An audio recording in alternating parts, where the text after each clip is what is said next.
ማንንም ታታልለው ማንንም ታታልለው አንቺ ማንንም ታታልለው ነው በኢየሱስ ስም በማን ነው በኢየሱስ ስም የኃጢአት ስርየት የሚደረገው በማን ነው በኢየሱስ ስም የኃጢአት ስርየት በመንፈስ ቅዱስ አይደረግም በእግዚአብሔር አይደረግም የኃጢአት ስር ሊደረግበት የተሰጠው ስም ኢየሱስ ብቻ ነው ስለዚህ ጥምቀቱን ስናይ ኦኬ አጥማቂውም ተጠማቂውም ያለበት ኃላፊነት አለ በመጽሐፍ ቅዱስ ተጠማቂዎች በዚህ ብሎ የትኛውም የመጽሐፍ ቅዱስ ቃል የትኛውም አያሳየነው ኦኬ ግራ የገባችሁ ካላችሁ በዚህ መጽሐፍ ቅዱስን ገብታችሁ ስፔሻሊ ስለ ጥምቀት የሚያወራ ቦታ ላይ በማን ስም ተጠመቃችሁ በምን ስም ላጥምቃችሁ በቃ ለአጥማቂዎቹ ነው በአብ ወልድ በመንፈስ ቅዱስም እያጠመቃችሁ የተባሉት የዳንንኛ ግን አምነን ምንድን ግን የዳንበትን መዳን እናረጋግጥ ዘንድ በኢየሱስ ስም እንድንጠመቅ ነው መጽሐፍ ቅዱስ የሚያዘን አንዴ የመንግስቱ ወንጌልና የጸጋውን ወንጌል ደባልቀው በሚሰብኩ ሰባኪያን ፒውር የሆነውን የጸጋውን ወንጌል የሚሰብኩት እንደሚገለሉት ሁሉ የእግዚአብሔርን ቃል ዲና ያናድርገው ጠማቂዎች ምን ጊዜ የሚገባቸው መጠመቅ ያለባቸው ኢየሱስ ነው ስለዚህ ግራ ያጋባኋችሁ ሰዎች ካላችሁ መጽሐፍ ቅዱሱን በደንብ አንብቡት ይሄን ለማለት ብዬ ነው ቤካዬ ተባረክ እሺ ተባረኪ መሲ ያለኝ እዚህ ጋር ይቅርታ አንዴ ዚሚት አድርግ ብራዘር ምንም መሲ እንትን እንዳይሉብሽ ማለት ነው አንዴ በጣም ይቅርታ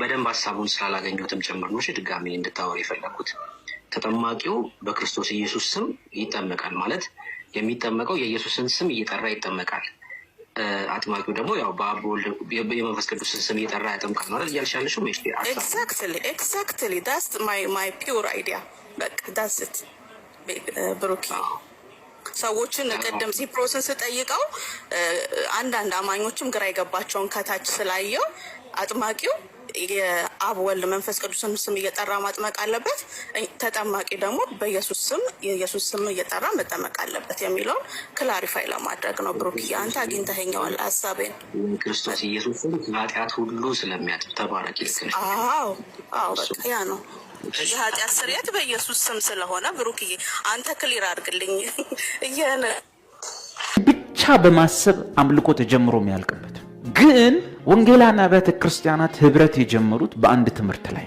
ኦንሊ ጂሰስና ባረው ህብረት ጀመሩ ምን ብለው የኛ አምላክ በሶስት አካላት የተገለጠ አንድ አምላክ ነው በቅድስት ሥላሴ እናምናለን ብለው የወንጌላን ህብረት ጀመሩ መታ አምልኮ ላይ ለአብ የተዘመረ መዝሙር በምጥ ነው የምታገኝ መንፈስ ቅዱስ ተው ከአብና ከወልድ ጋር አካል ያለው መለኮት መሆኑ ተረስቶ እሳት ንፋስ እርግብ ደመና ሆኗል ስሜት ፈቃድ ዕውቀት ያለው እንደ አብ ያለ መለኮት እንደሆነ እንደ አብ መንፈሳዊ ማንነት አካል ፐርሰን ሂ የሚባል እሱ የሚባል አንተ የሚባል እንደሆነ ረስተን አየር ንፋስ መጣ ደመና ይታኛል ንፋሱ ምናምን ብቻ ምሳሌዎቹን ሁሉ እሱ አድርገ ነው የሱን ምሳሌዎች ሁሉ እሱ ነው ብለን እንደ ንፋስ የሚለውን ንፋስ ነው ብለን እንደ እርግብ የሚለውን እርግብ ነው ብለን መንፈስ ቅዱስን ዝሮ ፍጡር አድርገን ነው ቸርች ውስጥ የቆየ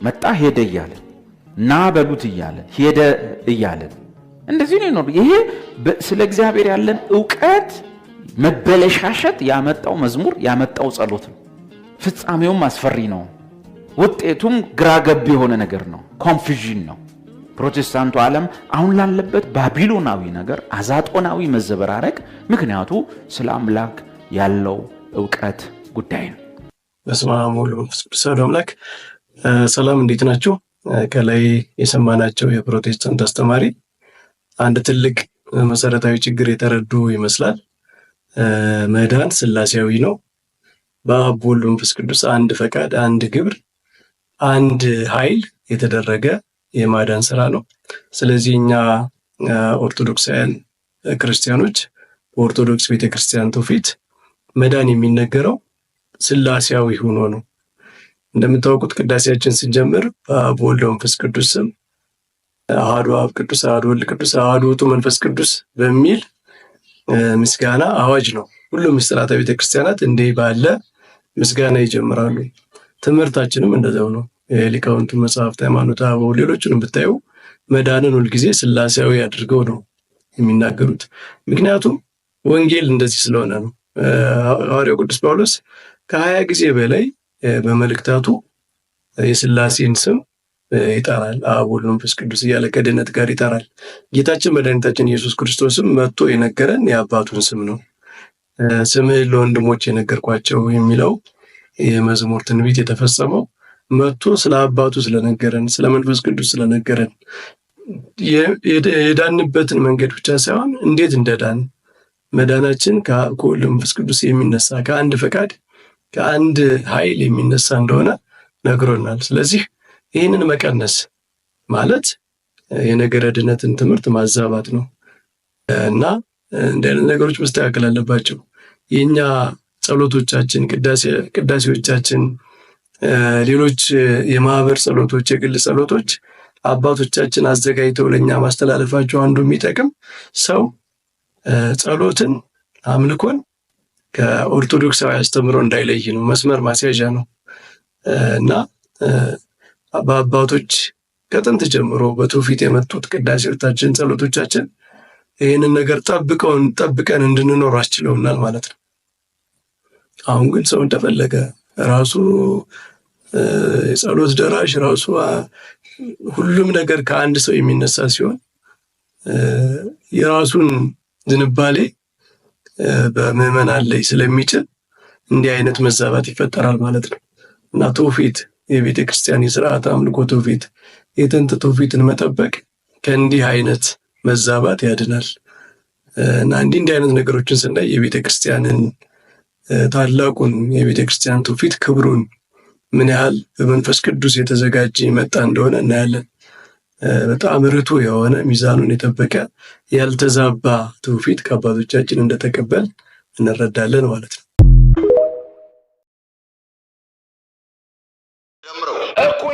የተሳሳትኩት ንገረኝ። እኔም እንዳውቅ እኮ ነው። ለእኔም እኮ ነው የሚጠቅመኝ፣ ለእኔም ይጠቅመኛል። ያ የተሳሳትኩት ንገረኝ።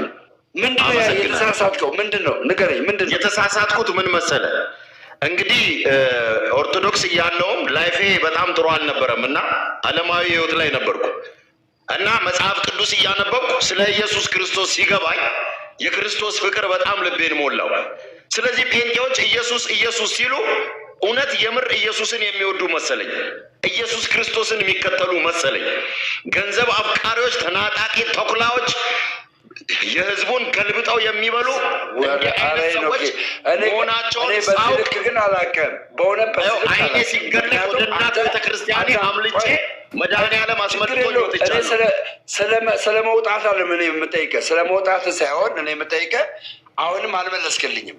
እነዛ ጴንጤዎች ኢየሱስ ኢየሱስ ሲሉክ ምንም ትምህርቱ ሳይገባክ እውቀቱ ሳይኖርክ በሰቶቹ የእውቀት ጋፕ ነበር። በቃ በቃ እውቀቱ ሳይኖርክ የሰዎቹን ሁኔታ አይተህ ገባ። ስለዚህ አንተ ኢየሱስን ሳይሆን ያየኸው ሰዎቹን አይተህ ነው የገባው። ሰዎቹን አይተህ ገባህና ሰዎች አሳሳቱ ወጣ። ይሄ በቃ ያንተ ነው። አየህ ትምህርቱ ላይ ቢሆን ሳይሆን እውቀቴ ሲያድግ ስመረምር ስፈትር በኢየሱስ ክርስቶስ ከእነሱ ጋር እንደሌለ ሲገባኝ ነው የወጣሁት። እሺ አሁን አንተ ልጠይቅህ። እሺ አሁን እውቀቱ አለክ፣ እውቀት አለክ፣ አሁን አለ እውቀት አለክ ብራዘር። እሺ እውቀት አለክ። እሺ ከፍዬ አውቃለሁ፣ ከእውቀት ከፍዬ አውቃለሁ። ሁሉን አላውቅም፣ ሁሉን የሚያውቀው ክርስቶስ። እሺ ሁሉን አታውቅም። ቴንኪው። አሁን አንድ ሰው ኦርቶዶክስ ተዋህዶ እሆናለሁ ቢልክ ምን ብለህ ነው አሳምነህ ኦርቶዶክስ የምታደርገው? እስኪ እኔ ነው ኦርቶዶክስ አድርገኝ። ምን ብለህ ነው የምታሳምነኝ? እኔ ማሳምንህ በግልጽ ምነግርህ ነገር እንግዲህ ክርስትና ማለት በቃልና በስራ ክርስቶስን መግለጥ ነው። ማንም በእግዚአብሔር እኖራለሁ የሚል ክርስቶስ እንደተመላለሰ ይመላለስ ይላል። ክርስቶስ የተመላለሰው በቃልና በስራ ብርቱ ሆኖ ነው የተመላለሰው። ለምሳሌ ስለ ክርስቶስ በጣም ኢየሱስ ይባላል ይጮሃል፣ ግን ክርስቶስን አይገባም። ሄኖክዬ ቀስ ብዬ ነው የማወራክ። እኔ አሁን ኦርቶዶክስ ተዋህዶ ልሆን ነው። አሁን አንተ እውቀት አለኝ ብለሃል። ኦኬ እኔ አሁን ኦርቶዶክስ ተዋህዶ ልሆን ነው። ስለዚህ ምንድን ነው እኔ አሁን ኦርቶዶክስ ተዋህዶ ለመሆን አሁን ለመሆን ምንድነው ማድረግ ያለብኝ? ከመጽሐፍ ቅዱስ ንገረኝና በዚህ ልክ ኦርቶዶክስ መሆን ትችላለህ በለኝ፣ አሳምነኝ። እሺ ስማኝ፣ ከሰማኝ ነው ማሳመን። ይቅርታ፣ ይሄን ብቻ ልበልና ትቀጥላለህ። አንተ ጴንጤ ሆነ አደባባይ ላይ ወጥተህ እውቀት ሳይኖርህ ምን ብለህ ነበር የመሰከርከው? ምን ብለህ? እውቀት የለም። ሰዎችን ግን ወደ ጴንጤነት እንዲመጡ ስትሰብካቸው ነበረ ያለ እውቀት። ምንም ሳታውቅ እንዴት ትሰብካለህ? አንድ ሁለት ግን ያ ነገር ተወውና እኔ የምጠይቅ ምንድን ነው እኔን ኦርቶዶክስ ለማድረግ ከመጽሐፍ ቅዱስ ክፍል በዚህ መልኩ ደሜ ኦርቶዶክስ መሆን ትችላለህ፣ ለምን ይሄ የመጽሐፍ ቅዱስ ክፍል እንደዚህ ይላልና ብለህ አሳምነኝ እስኪ ልስማው። እሺ ማይክን ዝጋልኝ አንዴ፣ ማይክን ዝጋው እኮ ሌላ ቦታ እንዳገባ። አሁን እኮ ማይክን ዝጋው፣ ማይክን ሌላ ቦታ እንዳገባ። ይኸው ማይክን ዝጋው። ይኸውልህ እውቀት ሳይኖርህ ለሰበከው ላልከኝ እኔ እውቀት ኖሮኝ ነው የሰበኩት። ስሰብክ ደግሞ ጴንጤ ሁኑ ፕሮቴስታንት ሁኑ ብዬ ሰብኬ አላውቅም። ማይክ እንዳከፍት። እኔ የምሰብከው ሰዎች የክርስቶስ ተከታይ እንዲሆኑ ነው የምሰብከው። አትዋሽ፣ ኧረ አትዋሽ። አሁን እውቀት የለኝምና የእውቀት ጋፕ በጣም ይለያያል። አዳምጥ። አየህ ችግሩ አንተ ማይክ መስራት እንኳን አትችልም። ኦርቶዶክስ ተዋህዶ ከሆንክ በኋላ ነው የእውቀት ጋፕ ያልከው። ኦርቶዶክስ ከእውቀት ከፍዬ ያውቃለሁ የእውቀት ጋፕ አለኝ ያልከው ኦርቶዶክስ ከሆንክ በኋላ ነው። ጴንጤ ስትሆን ግን ያለምንም እውቀት ነው ጴንጤ የሆንኩት አልክ። ያለምንም እውቀት ጴንጤ ከሆንክ በኋላ ግን ሰዎችን ወደ ክርስቶስ ኢየሱስ ትጋብዝ ነበር። አደባባይ እየወጣ ሰው። እኔ ደግሞ አሁን ምን ጠየቁ?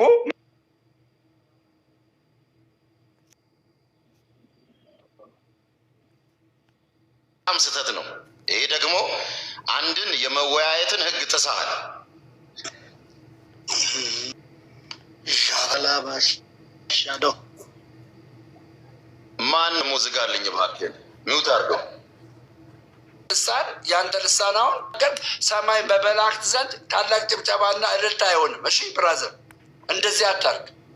ወይ ደግሞ ሌላ ቤተ እምነት ውስጥ ነው ያለው አንተ ከሌላ ቤተ እምነት የሆነ ተሳዳቢ ነህ። ይኸውልህ ደምረው እኔ ስሰብክም ሰዎች የክርስቶስ ተከታይ እንደሆኑ ሰው በልቡ አምኖ ይጸድቃል፣ በአፉ መስክሮ ይድናል እና ሲሉኝ እናንተ እግዚአብሔር ወደ መራችሁ ሂዱ ብትፈልጉ፣ ግን በክርስቶስ ያላመነ ህይወት የለውም ብዬ ነበረ የምሰብከው። በጣም የሚገርም እኔ ዋና ወደ ኦርቶዶክስ ቤተክርስቲያን እንድመለስ ያደረገኝ ነገር ምን መሰለ? በቃልና በስራ ፍቅርን የሚኖሩ ናቸው። መልሰኝ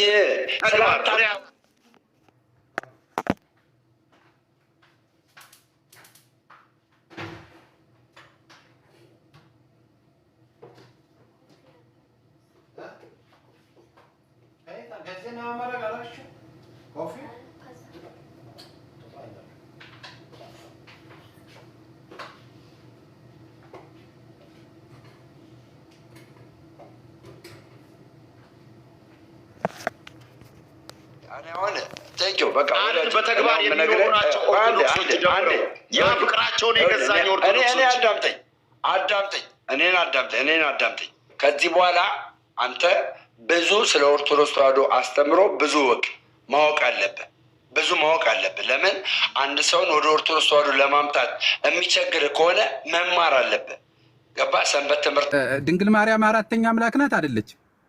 እንደዚህ የሚል ነገር የለም መጽሐፍ ቅዱስ ላይ የለም። መጽሐፍ ቅዱስ ላይ እንደዚህ የሚል የለም። ለእነሱ ናት እኮ ለአንተ ነው እኮ ችግር የሆነ። አንተ የኦርቶዶክስ አስተምሮ በመጽሐፍ ቅዱስ ላይ እንደዚህ የሚል አራተኛ አምላክ ናት የሚል የለም።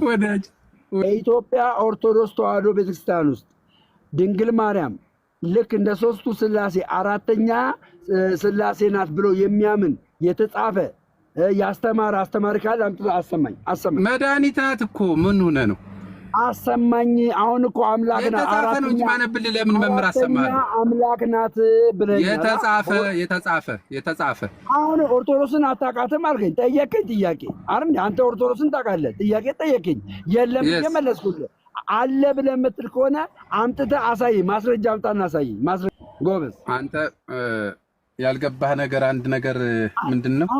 ኦርቶዶክስን ማጣቃት ትችቱን ተወና ድንግል ማርያም ተወሽ። አራተኛ አምላክ የሚለውን ተወና አራተኛ አካል ናት። ሶስት አካል አለ ተጨማሪ አራተኛ አካል ናት ብሎ ያስተማረ ወይ በጽሁፍ ደረጃ የተቀመጠ ኦርቶዶክስ ያስተማረችው ትምህርት ካለ መድኃኒት ናት። መድኃኒት አታውቅም? የኃጢአት መድኃኒት ናት። መጀመሪያ መልስ፣ ይሄን መልስልኝ። የለም በለኝ። አራተኛ አምላክ አይደለችም። የተጻፈ ነው ማነብልህ። እኔ ለምን ግለሰብ ያወራውን አወራለሁ? የተጻፈ እሺ፣ የተጻፈ አሳየኝ። የተጻፈ እሱን ነው የምትፈልግ? ከተጻፈ ምን ትላለህ አንተ? እሷ የኃጢአት መድኃኒት ከሆነች ምን ትላለህ? እኔ አሁን ስለ ኃጢአት መድኃኒት አይደለም የማወራ። አራተኛ አካል መድኃኒት ከኢየሱስ ክርስቶስ ጋር እኩል ሆና የኃጢአት መድኃኒት ናት። ኧረ በጌታ ስም ከመለኮት አራተኛ አካል ብሎ ያስተማረ የጻፈ ካለ አሳየኝ። ህፃናትን መጽሐፍ ቅዱስ የህፃናትን ጥምቀት የሚከለክላል መጽሐፍ ቅዱስ ላይ? የህፃናትን ጥምቀት? አዎ መጽሐፍ ቅዱስ ይከለክላል የህፃናትን ጥምቀት? አዎ አሳየኝ። ምን ላይ? የህፃናትን ጥምቀት የሚከለክለው ያመኑ እንዲጠመቁ የተፈቀደላቸው ያመኑ ናቸው። በሐዋርያት ሥራ መጽሐፍ ምዕራፍ 8 መሰረት ማለት ነው። ካመንክ ተፈቅዶልሃል አለው። ያላመኑት አልተፈቀደላቸውም ማለት ነው። ስለዚህ ህፃናት አያምኑም። ስለዚህ ጥምቀት አይፈቀድላቸውም። አጭርና ግልጽ። እኔ እያልኩት ያለው በፍጹም ልብ ብታምን ተፈቅዶሃል አለው። አየህ፣ ዝም ብሎ መጠመቅ አይቻልም ማለት ነው። በፍጹም ልቡ ማመን አለበት መጀመሪያ። ከዛስ አምናለው ሲል ከዛ አጠመቀው። ስለዚህ አንድ ሰው ሳያምን ሊጠመቅ አይችልም ማለት ነው። ህፃናት እንደሚያምኑ ታምናለህ? ምን ትጠራጠራለህ? አይደለም ህፃናት ሳርና ቅጠሉ እንደሚያምኑ እግዚአብሔርን አምናለሁ። ሳርና ቅጠል ፍጥረቱ ጌታ ኢየሱስ ክርስቶስን እንደሚያምኑ ተረድተሃል ማለት ነው። ሃሌሉያ። ምን ጥርጥር አለው? እንዳትጠራጠር። እንኳን አይደለም ኢየሱስ የሚባል አምላክ ከሰማያት ሰማያት ይኸውልህ፣ ሲጀምር አዳም የሚባል ነበረ፣ እዛ ሔዋን ነበረች። እነሱን በኤደን ገነት እግዚአብሔር አስቀምጧቸው አጠፉ። ጥፋት ሲያጠፉ እግዚአብሔር ከኤደን ገነት አስወጣቸው። ይሄንን ተነግሮን ላውቅበት የምችለው የእውቀት ደረጃ ላይ አልነበርኩም እኔ በ40 ቀን። የእናንተን አላውቅም። እናንተም እንደዚሁ ናችሁ። ተመሳሳይ ነን። ሰው ስለሆነ እናንተም ሰው ናችሁ። እግዚአብሔር ቃል ነው ሰውን የሚያድነው ብዬ ደጋግሜ ተናግሬያለሁ። ግን ያ የማዳን የእግዚአብሔር ጸጋ የማዳን ነገር የሚገለጥበት ሚንስ ኦፍ ግሬስ አንድም በስብከት የእግዚአብሔር ቃል በመሰማት ይመጣል። ከዛ ያ ነገር እምነት ይሆናል። የእምነት ምንጩ የእግዚአብሔር ቃል ነው። የእግዚአብሔር ቃል ወደ ሰው የሚመጣው ግን በጥምቀት ነው። ምክንያቱም የእግዚአብሔር ቃል ነው። ጌታ ነው የተናገረው። ይህን ትእዛዝ ያዘዘው ጌታ ነው። በዚህ ውስጥ እንደሚሰራ የተናገረው ጌታ ነው። ግን ሰው የሆነን ሁሉ አጥምቁ አላለም። ሰው የሆነን ሁሉ የምናጠምቅማ መንገድ ላይ ያገኘውን ሰው ሁሉ እየወሰድን ውሃ ውስጥ ወይ ደግሞ በርቀትም ይሆን ውሃ እያፈሰስንበት እየረጫኑ በቃ አጠምቅኑ ብለን እንላለን። ያንን ከማድረጋችሁ በፊት ስበኩ ነው ያለው። ስለዚህ የጌታን ንግግር መሰረት አድርገን በጌታ ትእዛዝ መሰረት ወንጌልን እየተናገርን ህፃኑ እናጠምቃለን። በዛ ውስጥ ጌታ እምነትን በህፃን ውስጥ ይፈጥራል ብለን ነው ምናምን። እናንተ በደንብ መነጽር እያደረጋችሁ ነው መሰለኝ የተጠመቃችሁት በ40ኛ ቀናችሁ። የፀሐይ መከላከያ ወይ የማንበቢያ የኔ አይኔ እንኳን አልተገለጠም በቅጡ። የእናቴንም ጡት በዳበሳ ፈልጌ የማገኝበት የእድሜ ደረጃ ላይ ነኝ ያለው። ህፃኑ በሚጠመቅበት ጊዜ የእግዚአብሔር ቃል ነው ሰውን ሁሉ የሚያድነው ብለው ነው ሉትራን የሚያምኑት። ከእግዚአብሔሩ ቃል ውጭ መዳኛ መንገድ የለም ብለው ነው የሚያምኑት። ግን የእግዚአብሔር ቃል ወደ ሰዎች የሚመጣበት መንገድ እና እምነትን በሰው ልብ ውስጥ የሚፈጥርበት መንገድ አንደኛ በስብከት በመሰማት መጥቶ እምነትን በሰው ልብ ውስጥ ይፈጥራል። እግዚአብሔር ቃል ሲሰበክ ስብከቱን ሲሰሙ ያ ስብከት እምነትን በሰዎች ልብ ውስጥ ይፈጥራል። ግን በመሰማት ብቻ አይደለም የእግዚአብሔር ቃል የሚመጣው፣ በመታየትም ይመጣል ብለው ሉትራን ያምናሉ። ምን ማለት ነው? የእግዚአብሔር ቃል የሚታይ ሆኖ ይመጣል። እንዴት ሲባል ከቅዱሳት ምስጢራት ጋር የተዋህደው የእግዚአብሔር ቃል ወደ ሰው በጥምቀትም አማካኝነት ይመጣል። ምክንያቱም ስናጠምቅ ልጁን ውሃ ውስጥ ብቻ አይደለም የምንነክረው፣ የጌታንም ስም ነው የምንጠራው። ስለዚህ የጌታ ስም የአብ የወልድ የመንፈስ ቅዱስ ስም ከጥምቀት ጋራ በጥምቀት ጊዜ ከውሃው ወጣው ህፃኑ ውስጥ እምነትን ይፈጥራል ብለን እናምናለን። አይጠመቁም። ለምን አይጠመቁምም? መጠመቅም የለባቸውም። ቢጠመቁስ ሰማይ አይቀበላቸውም። እግዚአብሔር ከዚህ ቅዱስ ቃል ውጭ የምናደርገውን የትኛውንም ነገር አይቀበልም። ሉትራን ደግሞ እሱም ብቻ አይደለም ያምኑት፣ የእግዚአብሔር ቃል የተዋሃደው ውሃ ስለሆነ ውሃው ለአዲስ ልደት በሚሆን መታጠብ አዳነንም ስለሚል ብዙ ጥቅሶች አሉ ከመጽሐፍ ቅዱስ የሚያነሷቸው። የእግዚአብሔር ቃል በዚህ በጥምቀቱ አማካይነት ወደ ተጠማቂው ይመጣል ብለው ያምናሉ። ወንጌል አይሰበክም እኮ ለሕፃኑ ወንጌል አይነገረውም። ታዲያ ሰው በመሆኑ የሚጠመቅ ከሆነ ሕፃኑ ለሌሎቹም ወንጌል መናገር አያስፈልግብን አይጠበቅብንማ። ጌታ ስበኩም ያለው ዝም ብሎ ነው ማለት ነው እንበል አንልም። እዚህ ሉትራን ሲያጠምቁም የእግዚአብሔርን ቃል ያነባሉ ብዙ ጊዜ። ምክንያቱም በእነሱ በሉትራን አንደርስታንዲንግ እምነት የራሽናሊቲ ውጤት አይደለም፣ እግዚአብሔር በሰው ልብ ውስጥ የሚፈጥረው ነገር ነው። ስለዚህ ሲያጠምቁም የእግዚአብሔርን ቃል ያነባሉ። ውሃው ደግሞ በሚያጠምቁበት ጊዜ በጌታ ስም ያጠምቃሉ። በእነዚህ ድርጊቶች ውስጥ ጌታ አክቲቭሊ ይሰራል። ተጠማቂው አይደለም፣ ጸጋ ነው። ለሉትራን ጥምቀት የጸጋ ስራ ነው፣ የእግዚአብሔር የማዳን ስራ ብለው ነው የሚያምኑት። በዛ መንገድ እግዚአብሔር ልጁን ያድነዋል ብለን እናምናለን። ይሄ ደግሞ በመጽሐፍ ቅዱስ ውስጥ በብዙ ቦታዎች ለምሳሌ የቤተሰብ ጥምቀት እናያለን። የቤተሰብ ጥምቀት ማለት የሀውስሆልዱ ለምሳሌ የቤቱ አባወራ በወሰነው ውሳኔ ሌሎቹ ሁሉ ሲጠመቁ ታያለ። ምናልባት 5 የመጽሐፍ ቅዱስ ክፍሎች አሉ ህፃናት ቤተሰብ የተጠመቀበት። የእኛ ክርክር ከ5ቱ ቢያንስ አንዱ ውስጥ ህፃን አለ ብለን ነው ምናምነው። ለመላምትነት የሚያቀርቧቸው 2 ጥቅሶች ናቸው። ሐዋርያ ሥራ ምዕራፍ 10፣ ሐዋርያ ሥራ ምዕራፍ 16 ምን ብለው እዛ ቤተሰብ ውስጥ ህፃናት ሊኖሩ ይችላሉ ብሎ በሚል በመላምት ዶክትሪን አይሰራም። ህፃናትስ ቢኖሩ አንደኛ ደቀ መዛሙርቱ ሐዋርያቱ አጠመቁ ብለው አይሉ። አጠመቁ ጳውሎስ አጠመቀ ብሎ አይል፣ ህፃናትን አጠመቁ ብሎ አይል። ለመጠመቅ አንድ ሰው ከመጠመቁ በፊት ምን መሆን አለበት? ማመን አለበት። እኔ ቀደምም ጀምሮ የምናገረው ስለ እግዚአብሔር ቃል ነው። እግዚአብሔር ቃል ስለ ማዳን ኃይሉ ነው እንጂ የማወራው ስለ እኔ ንግግር ወይንም ስለ እኔ ወሬ ወይንም ስለ እኔ መረዳት አይደለም፣ ወይንም ስለ እኔ እምነት አይደለም። እኔ እያወራው ያለሁት ስለ እግዚአብሔር ቃል ነው። እግዚአብሔር ቃል ስለመቻሉ ነው እያወራው ያለሁት። የአብርሃም ግርዘት እምነቱን ካልቀደመ የኛም መጠመቅ በ40 ቀንና በ80 ቀን እምነታችንን መቅደም የለበትም። ህፃናትን የሚያጠምቁ እምነታቸውን አስቀድመው የውሃ ጥምቀት ያጠምቋቸዋል። በኋላ ካደገ በኋላ ነው ካደገ በኋላ። እንዴት አይነት ቀልድ!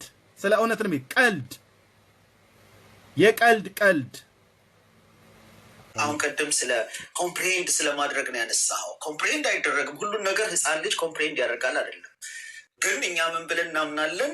አሁን ራሱ በሚደረጉ ሪሰርቾች የእናቱን ምንድነው የአባቱን ድምፅ መለየት ይችላል አይልም። የኔ አይኔ እንኳን አልተገለጠም በቅጡ። የእናቴንም ጡት በዳበሳ ፈልጌ የማገኝበት የእድሜ ደረጃ ላይ ነኝ። አሁንም ደግመ እንድትረዳው የምፈልገው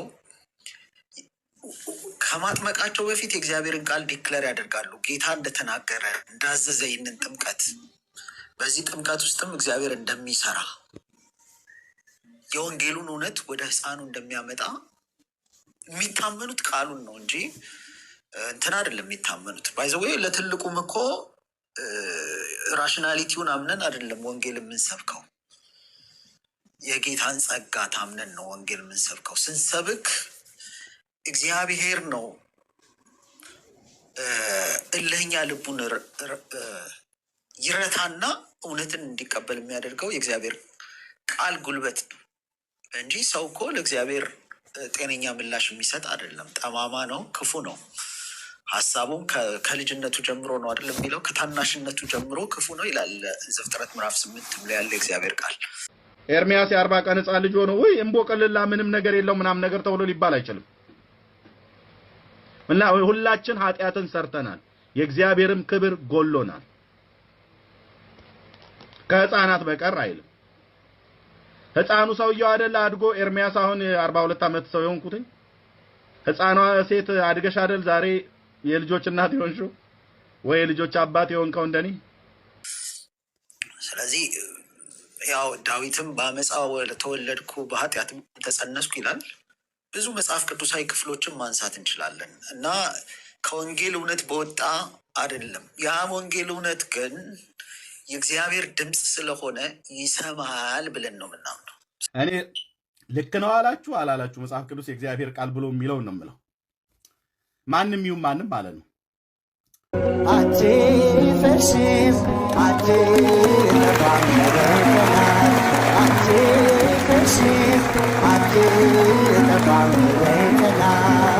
ኢየሱስ ነው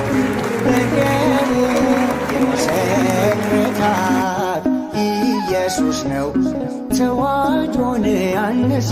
ይሄ መቆም አለበት። ኔቨር ኤቨር ኢትዮጵያ ውስጥ ከዚህ በኋላ ዘይት አይሸጥም። አንድ ሰው አንድ ቪዲዮ ልኮልኝ አይቼ ነበርና አንድ አዲስ ሃይማኖት ነው ፍቅርሲዝም ይባላል እና ጥሩ ነው አልኩኝ።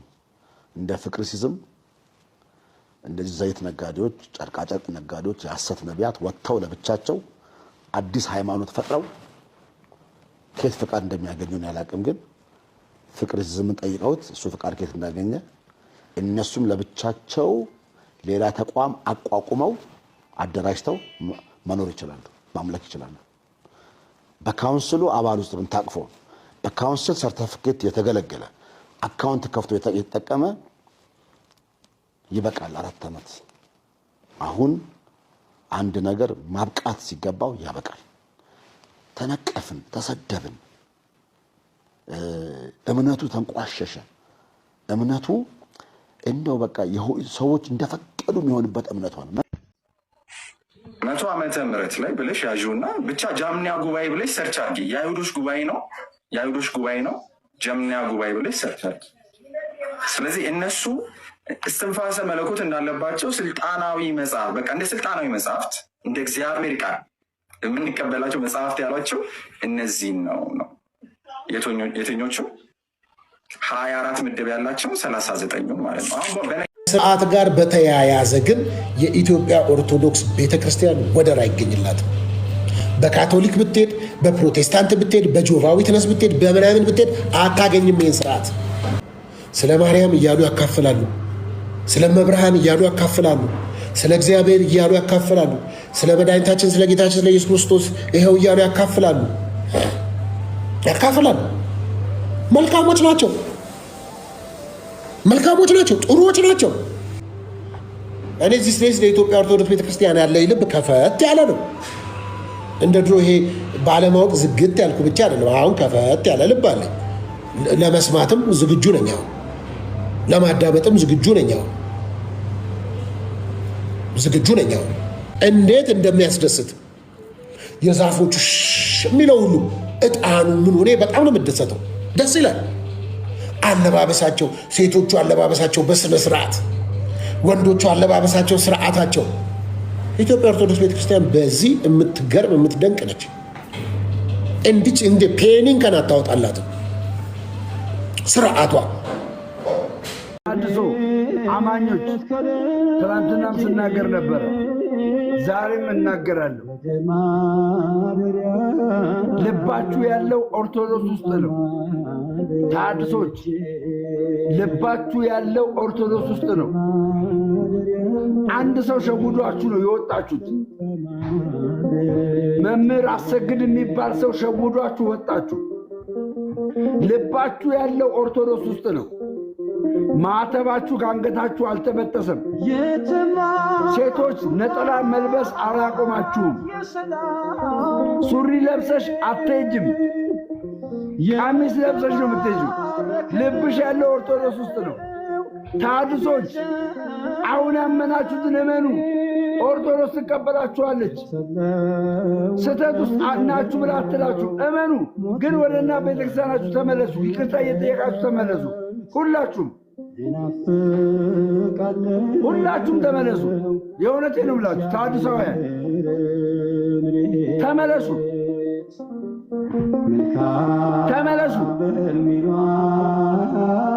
ታድሶች ተመለሱ። የእውነቴ ነው ብላችሁ እዛ አዳራሽ ላይ ምንም አሰሩ። ተመለሱ። ቃሉ መከበር አለበት። ቃሉን አከብር። ሰው ከአንተ ይማራል። አስተዋይ ልጁ ነው እንጂ ለምንድን ነው በምላስ የምደልለኝ? ሸንጋይ ለምትሆን ለምን ትሸነግለናል?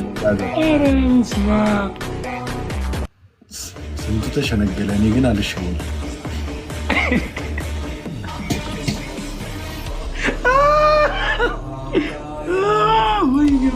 ናሽሎ ደለለኝ የሚባለው ኬክ ነው ጋይስ። ቂቤ መላስ ናት። እንደዚህ ስንቱ ተፎግሮ ገባ ጋይስ።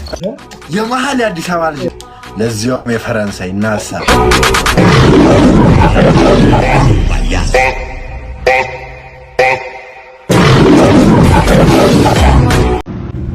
ሰላም ቤተሰብ እንዴት ናችሁ? ጸጋና ሰላም ይብዛላችሁ ለሁላችሁም። እግዚአብሔር አምላክ የተባረከ ይሁን። እኔ አንድ ነገር ነው መናገር የምፈልገው። እሱም ምንድን ነው መሰላችሁ? እኔ የሃይማኖት ጦርነት ምናምን ነገር እኔ ጋር አይሰራም። መተቻቸት እኔ ጋር አይሰራም። መበሻሸቅ እኔ ጋር አይሰራም። በእውቀት ማውራት እኔ ጋር ቦታ ያለው ነገር ነው። በእውቀት ማውራት እኔ ጋር ቦታ ያለው ነገር ነው። አሁን ደግሞ እኔ ተገለጠልኝ መሰላችሁ? ኦርቶዶክስ ተዋህዶ ተገለጠልኝ። በቃ ኦርቶዶክስ ተዋህዶ ተገለጠችልኝ። እሺ ምን ላድርግ? ቃሉን የተገለጠልኝ በቃሉ መሰረት የተገለጠልኝ። ስለዚህ እኔ ምን ላድርግ? ስህተት ካለብኝ መታችሁ ስህተት ይኸውና ብላችሁ ንገሩኝ። ኮፕሊንግ ዲዊት ሪፖስት አድርጉት። ተባረኩ። ልጅሽ ልሁን ድንግል ከስርሽ አልጥፋ አንቺን ለማመስገን ሌላዬ ይርቃ የምስጋናሽ ምር ብራናሽ ልሆን ስምሽ ይጻፍብኝ በልዩ ህብርም በብርሃን እኔ ጥያቄ ያለው ሰው ይግባ። ጥያቄ ያለው ሰው ይግባ። እግዚአብሔርን መጠጊያ ያደረገ መመኪያ